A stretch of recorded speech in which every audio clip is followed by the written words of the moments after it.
Di dalam hadis baginda Nabi Muhammad sallallahu alaihi wasallam, la yadkhulul jannah sahibal maksi. Tidak masuk surga tukang ambil pajak. Hadisnya sahih. Tidak masuk surga tukang pungut pajak. Muncul pertanyaan, gimana orang yang kerja di tukang pajak itu haram atau tidak haram? Muncul pertanyaan begitu. Dan pertanyaan tidak sedikit Pak, banyak. Salah satu pertanyaan yang muncul sama seperti yang tadi saya katakan. Sampai orang mengatakan, bagaimana orang yang kerja di Dirjen Pajak itu halal atau haram gajinya itu?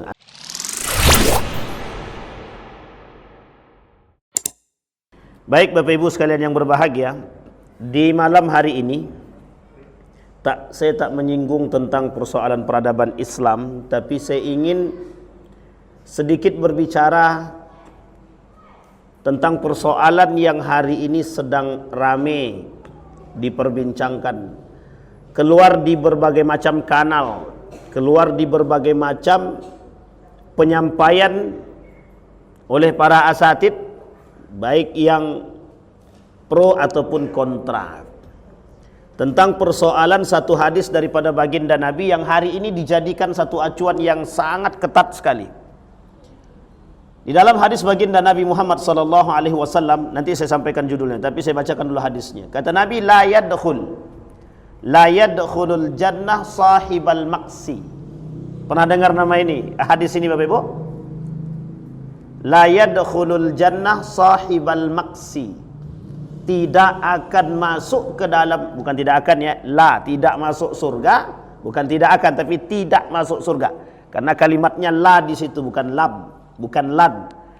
La yadkhulul jannah, tidak masuk surga, sahibal maksi, tukang ambil pajak. Tenang, belum. Tadi saya mau sampaikan, ini judulnya. Nah, judul kita malam hari ini bukan itu. Judul kita malam hari ini adalah pajak dalam Islam. Nah, sebenarnya judulnya agak lembut sedikit.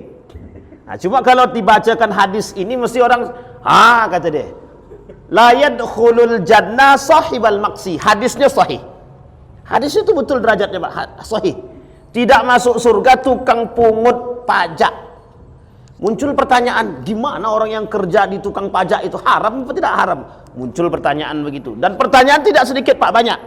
Ini pernah kami bahas di beberapa tempat dulu. Salah satu pertanyaan yang muncul sama seperti yang tadi saya katakan. Sampai orang mengatakan, bagaimana orang yang kerja di Dirjen Pajak itu halal atau haram gajinya itu? Nah, nanti kita lihat Pak. Dia ada hukum tertentu. Jadi sore tadi saya mencoba membuat PowerPoint tentang beberapa pembahasan yang harus dibahas dalam pajak dalam Islam itu. Pembahasan pertama, pajak dalam Islam itu ada tentang sejarah pajak dalam Islam. Jadi biar nanti kita tahu di mana asal muasalnya dan seperti apa pajak itu. Dan apa yang terjadi sekarang, apakah sama pajak sekarang dengan dulu kalaupun ada. Kan begitu? Itu sejarah. Yang kedua yang kita bahas dalam pembahasan ini adalah dalil Al-Qur'an dan hadis tentang pajak. Yang ketiga, macam-macam pajak. Yang keempat, hukum pajak dalam Islam. Hukum mengalokasikan pajak yang bukan pada tempatnya. Nah, ini jadi mengalokasikan pajak bukan pada tempatnya. Kemudian apa hukumnya memakan pajak? Nah, jadi pajak rakyat kalau dimakan hukumnya apa? Ini yang dibahas di dalam Islam, dibahas. Kemudian hukum tidak mau membayar pajak. Dan apa hukumnya memaksa rakyat mengambil pajak? Nah, ini dia. Jadi di sini ada hukumnya, dan ini Bapak Ibu sekalian bukan saya bicara, tapi memang dalam konteks agama. Kemudian selanjutnya, dosakah yang tidak membayar pajak? Berdosa enggak kita yang tidak bayar pajak tuh? Yang bukan kita ya, yang tidak bayar aja. Kemudian yang terakhir, apa sih sebenarnya syarat-syarat dibolehkannya menarik pajak? Baik Bapak Ibu, kita mulai. Oke. Kita mulai dari pembahasan pertama, pajak dalam Islam. Bapak Ibu sekalian yang berbahagia, ada salah seorang doktor di Universitas Islam Indonesia, Universitas Internasional Islam Indonesia. Nama beliau Dr. Ugi Suharto. Beliau mengatakan, pajak dalam Islam itu adalah memiliki posisi penting dalam sistem keuangan, namun penerapannya harus menjunjung tinggi prinsip. Kalimatnya harus dibatasi dulu. menjunjung tinggi prinsip keadilan dan tidak bersifat eksploitatif. Apa itu pajak? Sesuatu yang diambil dari rakyat untuk kemaslahatan. Pernah dengar cerita Malaysia? Sebelum siapa itu yang Anwar. Jadi Anwar ini punya Anwar ya sebelum siapa itu namanya kacamata itu? Mahathir. Sebelum Mahathir itu siapa? Anwar ya, yang masuk penjara itu. Mahathir itu nanti yang ditanya apakah lanjut jadi presiden apa tidak, kan begitu. Jadi waktu itu Malaysia ini punya hutang banyak betul. Sampai kemudian Mahathir yang naik setelahnya membuat satu kebijakan. Salah satu kebijakannya itu memangkas segala sesuatu yang tak penting dipangkas. Ternyata masih kurang juga. Akhirnya masyarakat punya inisiatif menggalang dana. Ternyata juga tidak kesampaian dan pada akhirnya Mahathir mengundurkan diri jadi presiden. Dan ini salah satu poinnya. Nah, Bapak Ibu sekalian yang berbahagia, sesuatu yang diambil dari rakyat untuk maslahat. Apalagi kalau rakyat itu yang memberikan dengan cara sukarela untuk membangun sesuatu pembangunan misalkan yang itu maslahatnya umum, public services misalkan. Seperti kepentingan umum, jalan, bangunan dan lain sebagainya. Maka perlu ditegaskan di dalam Islam itu sebenarnya pada masa Nabi tidak dikenal istilah pajak. Nanti baru kemunculnya nanti ketika ada perjanjian yang disebut dengan Piagam Madinah yang nanti melahirkan satu model namanya jizyah. Baik, kita kembalikan dulu. Jadi Bapak Ibu, sesuatu yang diambil dari rakyat untuk kepentingan rakyat, maslahat. Dan poinnya, kata kuncinya adalah diambil bukan karena sesuatu kepentingan pribadi atau apapun, tapi diambil karena keuangan negara sedang tidak baik-baik saja pada saat itu. Nah, nanti kita singgung, kita lihat. Baik, meski pajak diperlukan, perlu dipahami catatannya, pajak harus adil dan tidak boleh zalim. Kemudian beliau menekankan bahwa prinsip utama pemungutan pajak di dalam Islam adalah keadilan. Nah, ini poin penting. Dulu Bapak Ibu, ada satu sejarah ketika harta rampasan. Jadi ketika perang itu umat muslim menang, maka harta rampasan itu dikumpulkan. Maka sahabat kemudian ketika itu ada yang mengatakan, ya Rasulullah silahkan tolong bagikan. Jadi dibagilah harta rampasan tadi kepada orang tak mampu, kepada tentara-tentara yang ikut perang dan sahabat-sahabat Nabi. Tapi ada pajak itu yang ada sifatnya, harta rampasan itu tanah yang ditaklukkan itu. Kemudian ketika itu Umar bin Khattab itu, bagikanlah tanah-tanah ini kepada tentara. Kata Umar, tidak usah dibagi, dikelola saja. Setelah tanah ini dikelola, nanti pendapatannya bagi dua, yang mengelola sama negara. Kemana dimasukkan itu keuntungannya? Pembagian tadi atau muqasamah tadi, pembagian tadi dimasukkanlah kepada namanya Baitul Mal. Kalau sekarang ini namanya ada namanya lembaga keuangan, atau kalau kita sekarang sebut dengan Kementerian Keuangan. Jadi bisa dipahami Bapak Ibu ya? Baik. Sekarang kita lihat di masa siapakah dan seperti apa sejarah perkembangan pajak. Satu, kita mulai daripada masa baginda Nabi Muhammad sallallahu alaihi wasallam. Pertanyaan muncul, apakah pada masa Nabi ada namanya pajak? Ada Bapak Ibu pajak pada masa Nabi? Ada? Ada pajak untuk orang non-Islam, orang kafir yang berada dalam tanggungan yang nanti diberikan sebagai bentuk jaminan keamanan. Baik dia berada di luar ataupun di dalam. Kalau dia berada dalam Madinah dan dia kafir, dia tidak Islam, dia maka dia dikenakan namanya jizyah. Apa namanya? Jizyatun. Jizyatun ini namanya pajak buat orang kafir. Itu ada pada masa Nabi. Karena memang ketika itu Nabi masih hidup. Ketika perjanjian terjadi. Ketika Madinah itu sudah dikepalai atau dinahkodai oleh baginda Nabi Muhammad SAW. Nah, itu poin penting itu. Jadi pada saat itu tidak ada istilah pajak yang lain. Keuangan publik Islam ketika itu, pendapatan Islam itu pendapatan negara sesuai dengan landasan Islam ketika itu, selain dari zakat, wakaf, ada namanya infak, dan kemudian sedekah. Adakah yang lain, Pak Ustaz? Hibah. Ada hibah waktu itu? Ada. Banyak orang yang menghibahkan, banyak sekali. Ada yang menghibahkan tanah, ada yang menghibahkan ini dan itu dan lain sebagainya. Ada yang menghibahkan harta dalam bentuk sedekah dan lain sebagainya. Hibah ini nama lain saja. Maka ada namanya zakat. Kalau zakat itu dua, wajib dan sunnah. Wajib itu masuk dalam kategori zakat fitri atau zakat fitrah, kemudian zakat mal, semuanya. Yang kedua, sedekah sunnah. Sedekah sunnah itu ya sedekah yang Bapak Ibu lakukan. Ada yang sedekah dengan duit. Kemudian ada infak. Infak itu bebas. Bahkan ada orang sedekah hari ini dengan jasa saja, tak perlu dengan duit. Tapi apa bedanya infak dengan sedekah? Sebenarnya beda-beda tipis saja. Kalau sifatnya harta, duit, dia bisa disebut dengan infak. Kalau dia sedekah, umum dia. Tapi sebenarnya tidak juga. Nafkah, infak itu diambil dari kalimat nafkah. Seorang suami memberikan nafkah batin, itu dari kalimat nafkah. Kemudian diberikan sifatnya nafkah, baik materi ataupun non materi. Nafkah juga diambil dari kalimat yang sama.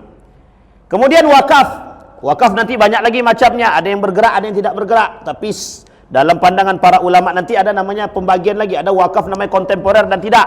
Ada namanya wakaf temporer, bukan kontemporer, temporer. Yang hanya beberapa waktu saja. Baik, kembali kepada poin tadi. Sekarang kita bahas pada masa baginda Nabi. Tidak ada pajak lain selain daripada jizyah. Dan jizyah itu hanya diambil dalam bentuk pengamanan bagi orang-orang kafir. Sementara bagi umat muslim ketika itu yang diambil adalah zakat saja. Dan tidak ada paksaan pada aspek yang lain. Wa fi amwalihim haqqun ma'lum lis-sa'ili wal mahrum, kata Allah. Di dalam setiap haknya orang-orang muslim itu ada haknya orang lain. Di setiap harta orang muslim ada hak orang lain. Wa fi amwalihim haqqun ma'lum lis-sa'ili wal mahrum. Di dalam hartanya orang muslim itu ada hak orang lain. Baik sifatnya zakat maupun sifatnya sedekah. Makanya Bapak Ibu ada ayat yang mengatakan ini kok turun lagi kursinya. Sedekah dalam kondisi tak naik. Sedekah dalam kondisi lapang maupun fis-sarra'i wad-dharra. Mana yang lebih baik? Sedekah dalam kondisi lapang atau dalam kondisi sempit? Dua-duanya baik, Pak. Dua-duanya baik. Sekarang ini jangankan lapang sempit, sedangkan lapang dia tak mau sedekah apalagi sempit. Nah, ini jadi dua-duanya baik. Karena mohon maaf, persoalan sedekah baik lapang mau sempit itu tergantung pada pribadi masing-masing. Baik, itu pada masa Nabi. Sekarang kita lihat apakah ada pada masa Khulafaur Rasyidin pasca baginda Nabi Muhammad sallallahu alaihi wasallam. Abu Bakar fokus pada mempertahankan kewajiban zakat saja. Karena Abu Bakar memerangi orang-orang yang tidak mau bayar zakat, itu diperangi. Dan belum menetapkan pajak bagi orang-orang kaum muslimin. Baik. Sekarang kita lihat lagi. Pada masa siapa ini namanya? Umar bin Al-Khattab. Beliau melakukan atau memperbaiki administrasi keuangan negara ketika itu. Tapi kemudian setelah dibangunnya yang namanya Baitul Mal, barulah terbentuk namanya sistem keuangan yang cukup baik. dengan nama Baitul Mal. Baitun rumah, mal harta, rumah duit, rumah harta. Jadi semua masuk. Kalau saya boleh singkatkan cerita, pada masa Nabi Yusuf alaihissalam, Nabi Yusuf itu pernah disuruh untuk apa namanya itu, mentafsirkan mimpi seorang raja. Ketika raja ini bermimpi tentang 7-7, maka ditafsirkanlah oleh Nabi Yusuf, akan datang 7 masa paceklik dan akan datang 7 masa kemakmuran. Maka kata Nabi Yusuf, buat lumbung padi yang banyak, buat lumbung padi yang banyak. Nah, ini salah satu yang menjadi inspirasi untuk mengumpulkan sesuatu yang sifatnya bisa memberikan maslahat kepada umat. Maka Bapak Ibu, salah satu alasan mengapa bank itu boleh berdiri, itu salah satu alasannya. Meskipun tidak sama antara bank dan Baitul Mal ini. Karena Baitul Mal ini sudah mengalami perubahan juga. Begitu juga kalau dulu ada namanya Baitul Mal wa Tamwil, BMT namanya, Baitul Mal wa Tamwil. Kalau Baitul Mal wa Tamwil itu ada sifatnya simpan pinjam, boleh disebut dengan koperasi syariah namanya. Nah, jadi BMT itu nama lainnya adalah koperasi syariah. Tapi pada masa dahulu belum ada koperasi syariah. Yang ada ketika itu Baitul Mal yang dibangun oleh Umar bin Khattab. Baitul Mal yang dibangun untuk memberikan kemaslahatan. Contoh, ketika ada seorang masyarakat yang belum makan, Umar datang sendiri ke Baitul Mal, ambil beras sendiri, dia bagi sendiri. Pada masa dahulu juga pernah terjadi. Ada seorang pemimpin itu Umar bin Abdul Aziz.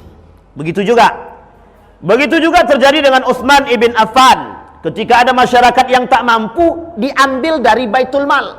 Bukan sifatnya pinjam, bukan sifat pinjam, tapi sifatnya adalah memberi kepada masyarakat yang tidak mampu. Nabi Yusuf ketika itu dalam lumbung-lumbung padi yang dibangun, kata Nabi Yusuf begini, siapa orang miskin? Ada yang miskin? Ada. Berapa lama dia sudah miskin?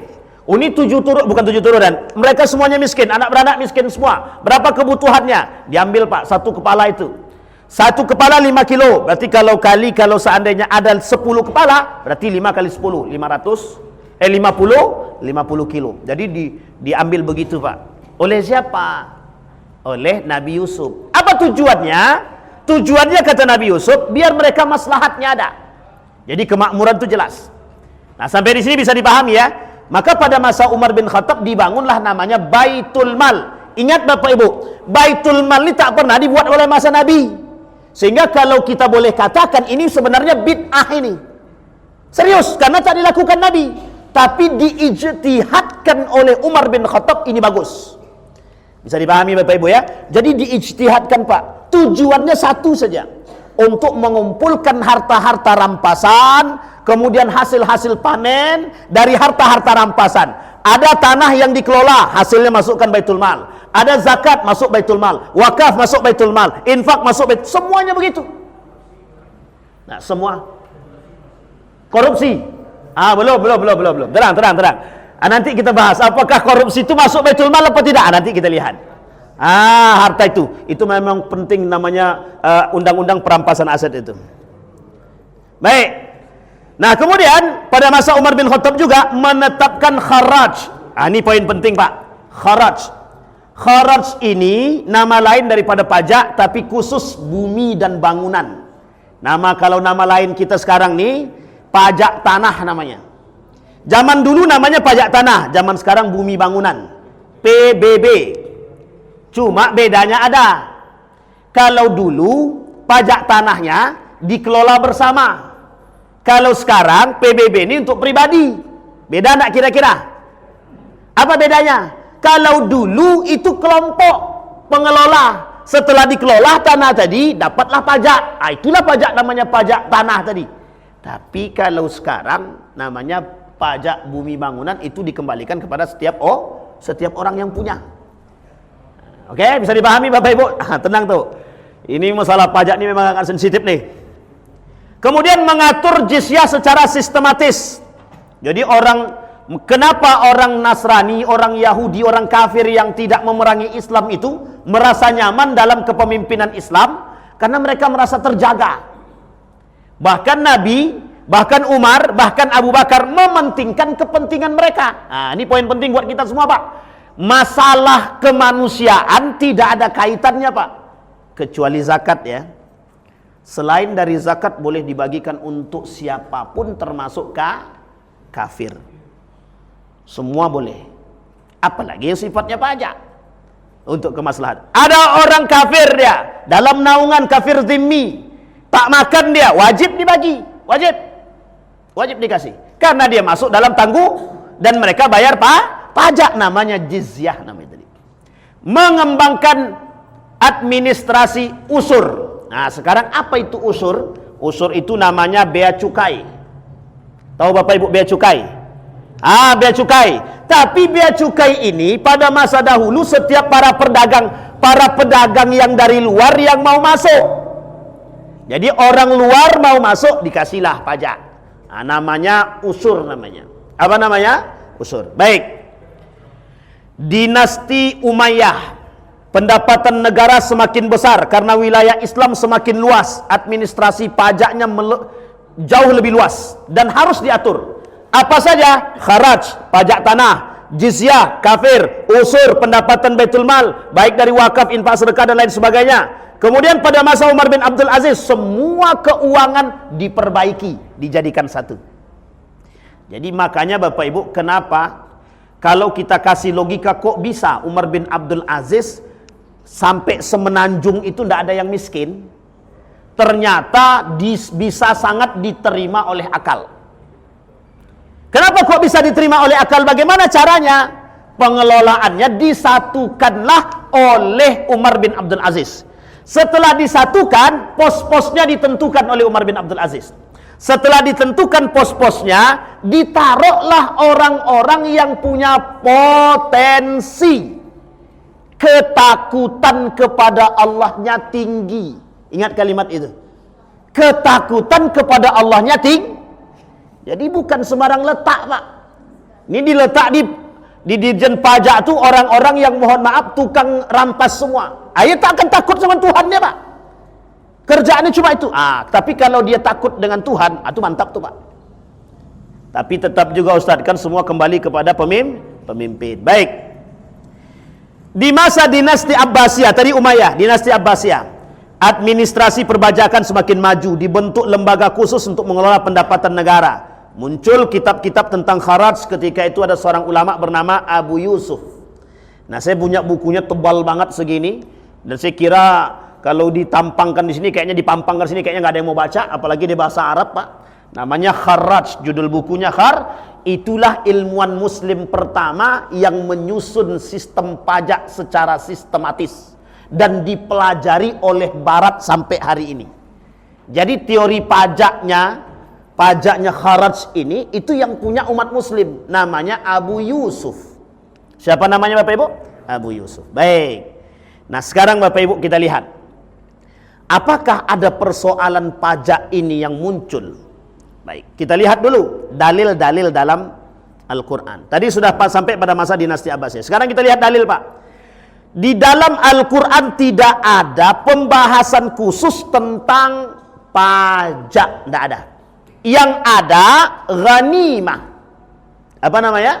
Yas'alunaka 'anil anfal, 1. Ma'afa Allah, 2. Ghanimatun, 3. Usur juga ada dalam hadis Nabi. Jadi pembahasan pajak itu tidak ada, Pak. Yang ada persoalan anfal, harta rampasan, ghanimah, harta rampasan, ma'afa Allah, fai'un, harta rampasan juga. Jadi semuanya hanya berkaitan tentang harta rampasan. Dan harta rampasan ini termasuk salah satu pendapatan negara. Jadi pada masa dahulu dalam kerajaan Islam, harta rampasan ini masuk dalam pendapatan negara. Tidak ada istilah wali kota dapat pajak, itu tidak ada. Gubernur dapat pajak, tidak ada. Karena Umar bin Khattab sendiri selaku presiden tidak pernah dia menerima pajak. Justru mohon maaf, Umar bin Khattab itu jangankan pajak, lampu di rumahnya kalau urusan pribadi baru dihidupkan. Salah. Lampu di rumahnya ketika urusan pribadi dimatikan. Kalau urusan rakyat baru dihidupkan. Sekarang tidak Pak, mobil dinas pakai buat jalan-jalan, diganti plat merahnya jadi plat hitam. Itu lebih penipu tuh Pak daripada yang lain. Karena yang dipakai itu perjalanan pribadi, bukan perjalanan dinas. Kalau perjalanan dinas, no comment kita Pak. Tapi orang tak pernah takut dengan begitu. Jangankan ngambil pajak. Jangankan ngambil pajak. Untuk pakai lampu saja yang sebenarnya sah-sah saja dipakai, tidak mau dipakai. Kecuali urusan itu jelas. Kita pengen Pak, ada pemimpin begitu kan. Ya ini kan cuma harapan, doa kita terbaik. Mudah-mudahan kita diberikan pemimpin-pemimpin yang baik. Bukan amin saja Pak, Bapak Ibu harus sering juga doakan. Cuma jangan sekarang doang doanya, tiap hari kalau bisa doakan Allahumma rzuqna imaman adila. Satu, yang kedua bukan cuma amin saja, kita juga harus meregenerasi, harus memunculkan generasi yang takut dengan Allah. Ustaz Adi Hidayat bilang 2045 itu generasi emas. Jadi sudah dihitung sama beliau untuk menghasilkan para pejuang-pejuang itu. Nah harus dibentuk dari sekarang kata beliau. Bahkan Bapak Ibu, Nabi pernah mengatakan begini, setiap 100 tahun hadisnya itu ada. Kata Nabi dalam hadisnya, ini diikhtilafkan oleh para ulama, ada yang mengatakan hasan, ada yang mengatakan lemah hadis tersebut. Apa kata Nabi? Hadis tersebut, setiap 100 tahun itu kata Nabi, man yujaddidu, akan datang orang-orang yang mujaddid, pembaharu. Tapi Pak, pembaharu itu tak lahir dengan mohon maaf main game. Tak lahir pembaharu itu dengan main batu domino, tidak. Tapi pembaharu itu lahir dengan generasi-generasi yang takut dengan Allah, yang diberikan pendidikan baik sebelumnya. Bisa dipahami ya Bapak Ibu ya? Jadi pembaharu itu tidak lahir asal-asalan. Saya mengajak Bapak Ibu ini, kita mau sadar. Kita berharap, Pak mohon maaf, kita berharap pemimpin kita bagus. Tapi kita tidak pernah berpikir membangun generasi. Sampai kapanpun nggak akan kebangun Pak. Kalau kita tidak punya kesadaran untuk membangun, kita tidak akan bisa. Kita capek mencaci maki orang, sementara dalam rumah tangga kita mohon maaf tidak pernah menghasilkan. Kita caci maki, oh pemimpin macam apa? Lu Anda sendiri jadi ayah saja nggak benar.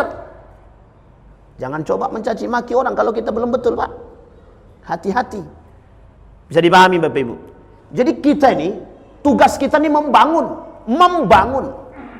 Tapi perlu pengetahuan sebelum kita membangun. Jangan kita membangun tanpa pengetahuan, kacau Pak, rusak. Bisa dipahami Bapak Ibu? Baik, kembali kepada poin tadi. Kita lihat Pak, dalam Al-Quran tidak ada. Sekarang lihat dalam hadis Nabi, adakah dalam hadis Nabi persoalan pajak yang tadi saya bacakan? Hadis Nabi ada tentang pajak itu, yang sangat masyhur. Bahkan hari ini semenjak pemerintah menetapkan di beberapa tempat itu tentang pajak. Ada yang ditarik di tengah jalan, ada yang itu disampaikan. Muncul Pak orang-orang yang memunculkan Pak hadis Nabi tadi. La yadkhulul jannah sahibal maksi, tak akan masuk surga orang-orang yang pengemungut. Karena sebenarnya pada masa dahulu pajak itu memang tak ada. Kecuali buat orang yang kedua orang kafir, bukan orang kaya. Kafir. Yang kedua hanya ghanimah, harta rampasan tadi. Persoalan muncul, apakah hadis ini bersifat mutlak? Ini yang menjadi persoalan Pak. Apakah hadis ini bersifat mutlak? Kata sebagian ulama mengatakan mutlak. Siapapun yang mengambil pajak dari masyarakat, maka mohon maaf, mereka tidak masuk surga.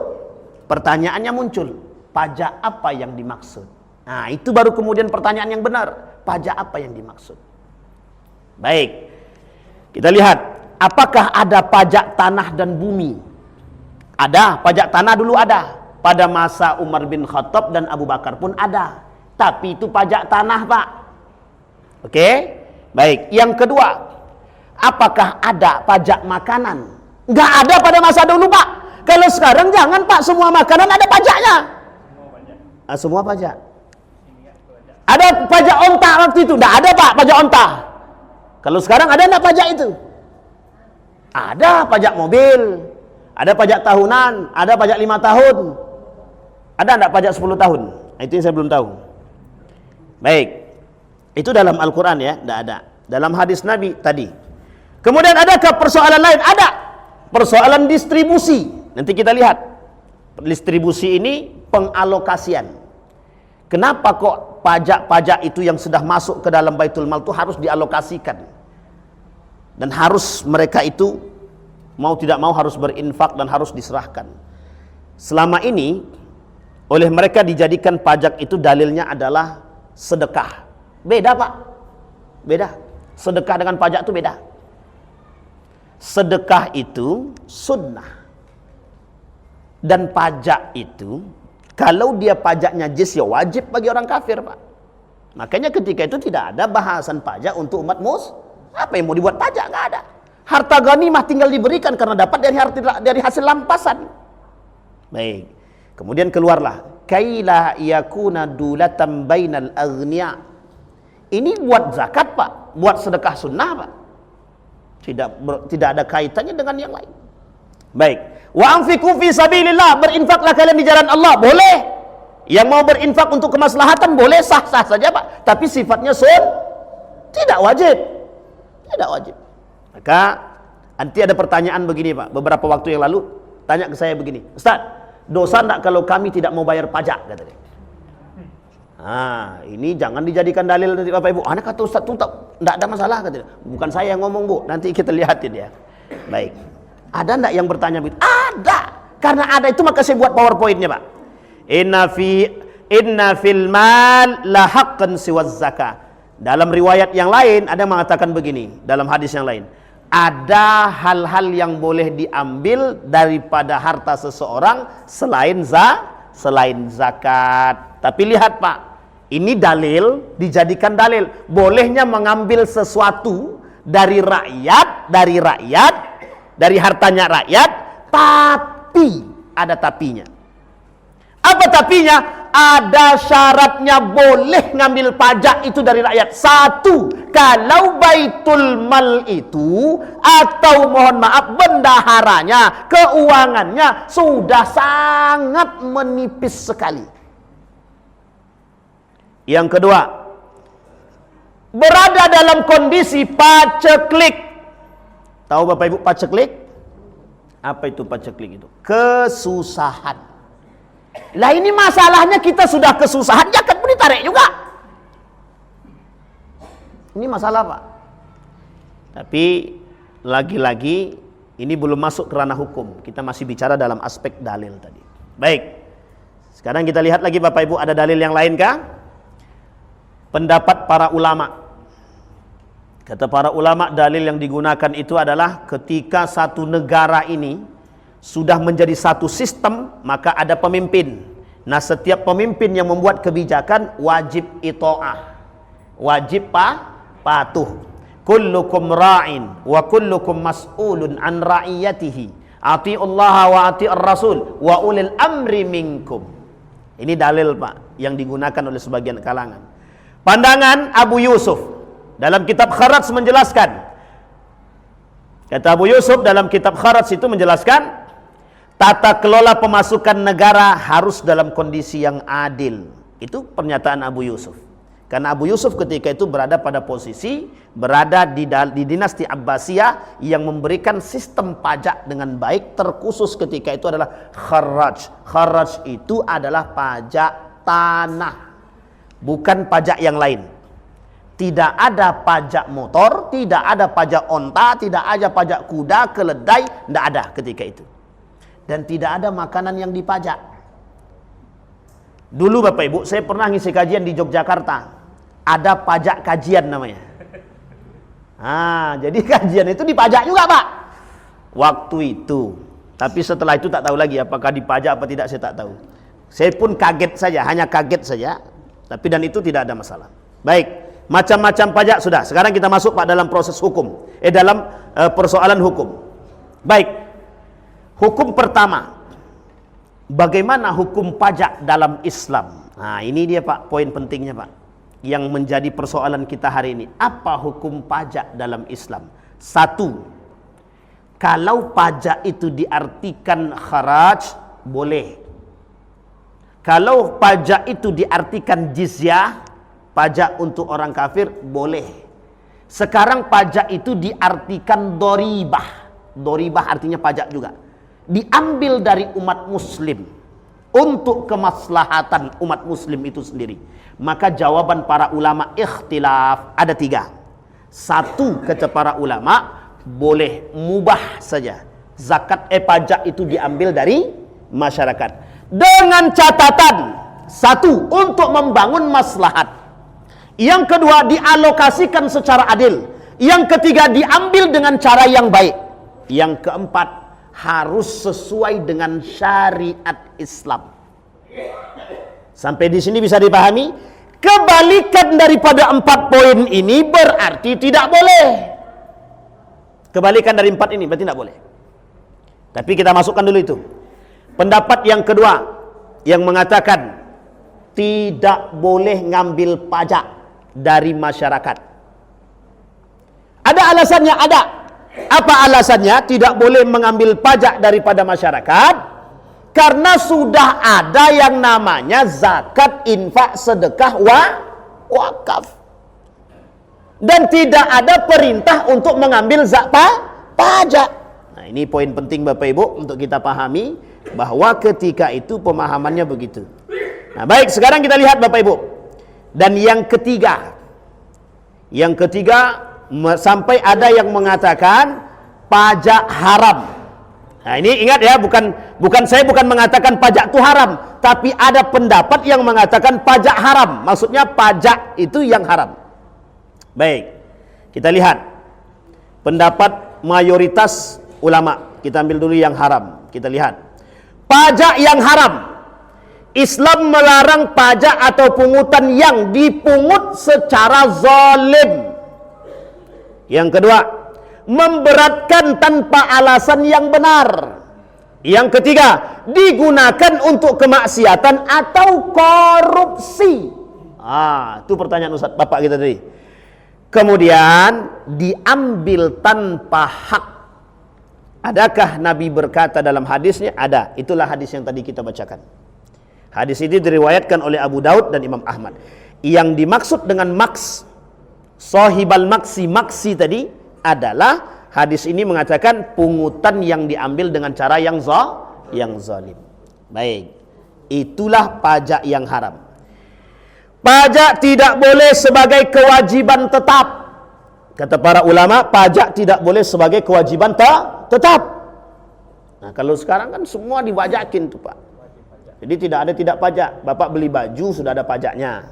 Apa pajaknya? PPN. Beli sepatu, beli kaos kaki. Cuma lahir aja kita pakai pajak Pak. Lahir aja kita pakai pajak. Plok gitu, lahir dia. Lahir anak tadi ada kena pajak juga, pajak rumah sakit. Makanya dulu ada namanya bidan datang ke rumah. Nah, kalau bidan datang ke rumah nggak ada pajak Pak. Kalau bidan datang ke rumah, sekarang kan nggak boleh lagi. Khawatir takut terjadi sesuatu yang tidak diinginkan. Wallahu alam bissawab. Baik. Kemudian Bapak Ibu, apa hukumnya mengalokasikan pajak bukan pada tempatnya? Mengalokasikan pajak bukan pada tempatnya. Di dalam perspektif Islam, mengalokasikan pajak bukan pada tempatnya, semisal kepentingan pribadi. Ini yang tadi kita sampaikan. Sekarang ini Pak ada skemanya. Saya tidak tahu apakah betul atau tidak. Mudah-mudahan salah. Setiap kepala daerah itu dapat bantuan atau insentif dari pajak. Betul apa salah itu kira-kira? Jangan cepat-cepat dibetulkan. Tengok dulu. Kalau betul, itu yang menjadi masalah. Undang-undang begitu. Masya Allah. Kalau itu dibenarkan tanpa ada koreksian dalam konteks kemaksiatan kepada Allah, haram Pak. Mohon maaf ya. Mohon maaf. Kita harus berani katakan itu. Karena disampaikan kepentingan pribadi. Ini kepentingan pribadi. Teman kan kita nggak tahu itu diambil dari pajak mana. Bisa jadi dari pajak alkohol atau minuman keras misalkan, atau diambil dari pajak yang mana kan kita nggak tahu. Bisa jadi pajak-pajak yang lain. Tapi mohon maaf Bapak Ibu. Yang kedua, dialokasikan untuk korupsi, pemborosan, proyek yang tidak sesuai dengan amanah adalah haram mengalokasikan dana pajak yang diambil dari masyarakat kepada sesuatu yang tidak penting atau kepentingan pribadi, korupsi, pemborosan, proyek yang tidak penting. Masuk dalam kategori H. Kalau dalam Islam, Pak, dalam Islam satu pajak diambil dari pajak tanah misalkan, digunakan untuk membangun, mohon maaf, digunakan untuk membangun seperti kafe yang ada jualan minuman khamar, seperti apa dan lain sebagainya, itu tidak boleh. Tidak boleh, Pak. Tidak boleh, tidak benar. Contoh, sekarang ada orang kafir. Orang kafir bayar pajak. Dulu kan namanya jizyah kan? Jizyah.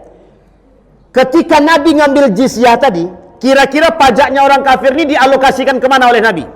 Ke orang kafir, Pak. Kalau dialokasikan ke orang kafir untuk kepentingan mereka orang kafir, itu adil, Pak. Karena diambil dari orang kafir. Memang begitu harusnya, diambil dari rakyat untuk rakyat, bukan untuk yang lain. Makanya ada seorang ulama mengatakan, Majelis Ulama Indonesia kita, kalau tak salah beliau itu namanya Khalil Nafis. Apa kata beliau? Khawatir pajak ini akan muncul orang-orang seperti Gayus. Takutnya Gayus bergentayangan, kata dia. Tahu Bapak Ibu Gayus kan? Baik. Innallaha ya'murukum an tu'addul amanati ila ahliha. Salah satu dalil yang digunakan oleh mereka, tidak boleh mengalokasikan dana pajak tadi untuk sesuatu yang tidak penting di luar kepentingan masyarakat dan kemaslahatan. Dalilnya itu. Kenapa? Karena mereka tidak lagi amanah. Jadi kalau sudah dana pajak dialokasikan untuk yang nggak penting, berarti kan sudah keluar dalilnya. Baik, wala ta'kulu amwalakum bainakum bil batil, kalau dia korupsi. Kalau untuk kepentingan pribadi, wala ta'kulu amwalakum bainakum bil batil. Enggak boleh. Itu dianggap batil, Pak. Kemudian hadis Nabi, kullukum ra'in wa kullukum mas'ulun an ra'iyati. Setiap pemimpin wajib bertanggung jawab. Jadi besok Bapak Ibu perhatikan ya. Pajak diambil. Pajak diambil. Harusnya dialokasikan untuk orang-orang yang tidak mampu. Sekarang Pak, terbayang enggak sama Bapak Ibu? Ini ada korupsi. Korupsi banyak, Pak. Korupsi itu banyak. Kan masuk semua tuh, disita oleh negara. Yang tadinya 74 apa itu? 74 karat itu. Bukan 74 karat, 74 kilogram. Itu dimasukkan, kalau dikumpulkan katanya sekitar 1 triliunan. Pertanyaannya, itu alokasinya kemana nanti? Kalau dimasukkan ke negara, alokasi kemana? Itu dia masalahnya itu. Bisa dipahami Bapak Ibu. Mohon maaf Pak, ini kita kembalikan poinnya Pak ya. Kalau seorang pemimpin, mohon maaf, ini ketakutan Umar bin Khattab. Apa kata Umar bin Khattab? Ketika ada seorang yang tidak makan, tidak bisa makan, yang kemudian dia diangkat sendiri beras itu. Apa kata Umar bin Khattab? Ketika ingin dibantu oleh sahabatnya, apa kau mau besok menanggung dosaku di akhirat? Kata dia. Bayangkan Pak. Orang sekarang kan tidak takut. Pemimpin sekarang kan rebutan cari kursi, tapi dia nggak mikir, apakah di ujung sana ada yang mati kah? Ada yang tidak makan kah? Kalau sempat, mohon maaf Pak, yang tidak makan itu ada 100 orang. Teriak semua 100 orang Pak. Hei pemimpin kami yang dulu, kami bersaksi kau zalim. Kata dia. 100 orang Pak. Sementara jumlah kita berapa banyak? Maka hati-hati betul. Makanya kok ada orang rebutan jadi pemimpin itu kan takut kita Pak. Kita takut, mereka tak takut. Karena orientasi pemimpin sudah berbeda Pak. Makanya Umar bin Khattab katakan kepada para sahabat itu, kalian cari pengganti aku, kata dia. Tapi jangan coba-coba kalian masukkan anakku Ibnu Umar ke dalam itu. Apa kata sahabat? Tapi wahai Khalifah Amirul Mukminin, Umar bin Khattab ini sangat mampu dan sangat cocok menggantikan engkau. Apa jawaban Umar? Aku tidak mau keturunanku dapat fitnah kecuali aku, kata dia. Itu kan kalau kita punya pemimpin begitu enak. Tapi berbeda dengan Muawiyah. Kata Muawiyah, yang layak jadi pemimpin setelah aku adalah anak kandung sendiri, Yazid bin Muawiyah. Awal sejarah nepotisme dalam Islam, dalam kerajaan Islam. Berubah dari sistemnya khilafah menjadi monarki kerajaan. Baik Bapak Ibu. Kemudian Nabi mengatakan, man ghassana falaysa minna. Barang siapa yang melakukan penipuan, kata Nabi, dalam urusan apapun, kata Nabi, aku bukan bagian mereka dan mereka bukan dari golonganku. Sekalipun mereka mohon maaf Bapak Ibu, mohon maaf betul, mohon maaf. Kalau kita rujuk pada hadis ini, man ghassana falaysa minna. Berapa banyak dari orang-orang yang mengaku sholat, beribadah, sementara mereka menzalimi masyarakat yang sekian banyak. Apa mereka tidak pernah takut kalau mereka tidak bertemu dengan baginda Nabi? Pertanyaannya, kalau mereka tidak mendapatkan pertemuan dengan Nabi, apa yang mereka harapkan daripada surga? Sementara masuk surga itu hanya dengan syafaat Nabi. Tidak bisa masuk surga tanpa syafaat Nabi, Pak. Jadi jangan mohon maaf. Alhamdulillah kami dah pensiun, Ustaz, aman kami. Makanya Bapak Ibu, ada yang mengatakan tidak cukup koruptor itu dengan menangis, wajib dikembalikan kepada duitnya kepada rakyat. Tidak bisa, Pak. Saking parahnya lagi, koruptor itu kalau mati Nabi tak mau solatkan. Itu Nabi ya, Nabi tak mau solatkan. Sampai itu Said Agil Sirot itu dalam pembahasan Nahdlatul Ulama, bahsul masailnya Nahdlatul Ulama itu, jenazah koruptor itu jangan solatkan. Tidak boleh solatkan, tidak boleh disolatkan. Tapi kalau yang mau solatkan silakan, hanya kepada para alim ulama, karena Nabi tidak mensolatkan. Jadi pernah terjadi ada orang pada masa Nabi korupsi. Yang dikorupsi itu adalah baju besi dari harta rampasan. Kata sahabat ketika dia meninggal, aku tak mau solatkan, kata Nabi. Silakan yang mau solatkan, silakan, kata. Tapi Nabi tak mau solatkan. Apa alasan Nabi tak mau solatkan? Apa alasannya? Koruptor tadi. Itu satu, Pak. Uniknya lagi, Nabi mengeluarkan satu hadis yang lebih parah lagi, ekstrim lagi, Pak. Dengan orang yang mendukung korupsi, kezaliman, yang mendukung yang untuk segala macam segala bentuk kezaliman yang didukung. Mereka tidak melakukan, tapi mereka mendukung. Bahkan mohon maaf, memberikan ruang untuk membantu. Faqad kharaja minal Islam. Mereka sudah terindikasi keluar daripada Islam. Man masya ma'a zalimin liyu'inahu wa huwa ya'lam annahu zalim faqad kharaja minal Islam. Ada orang yang membantu kelakuan perbuatan kezaliman yang mereka lakukan, mereka bantu itu, mereka berikan jalan, mereka kasih ruang, kata Nabi, faqad kharaja minal Islam. Mereka terindikasi keluar daripada na'udzubillahi tsumma. Yang begini-begini perlu kita sampaikan, Pak, biar sadar sikit-sikit, Pak. Tidak pun sadar semuanya, dapat 1, 2, 3 sadar kan jadilah, Pak. Tapi masalahnya adalah dibarengi dengan doa. Sampai di sini bisa dipahami, Bapak Ibu? Baik. Ini mau kita lanjutkan atau kita tutup aja sekarang? Cukup ya? Ini masalah sambungnya itu belakangan lah. Pokoknya jelas sampai di sini dulu secara hukum. Ini masih ada beberapa poin lagi pertanyaan tentang yang saya rangkum sebenarnya daripada beberapa penanya. Dulu ada yang menanyakan, saya rangkum dalam pertanyaan sehingga bisa dibahas secara hukum, Bapak Ibu.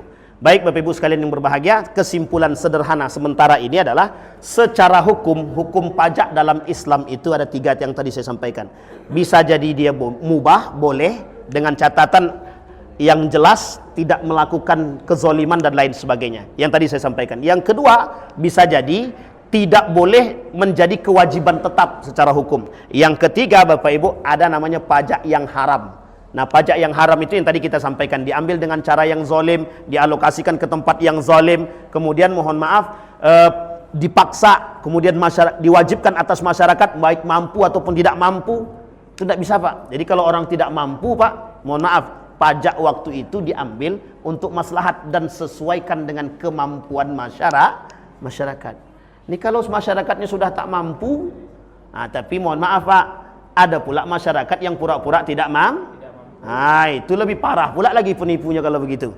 Baik Bapak Ibu sekalian yang berbahagia, mudah-mudahan apa yang saya sampaikan ini ada manfaat bagi kita semua. Insya Allah mudah-mudahan bisa menjadi nasihat bagi kita.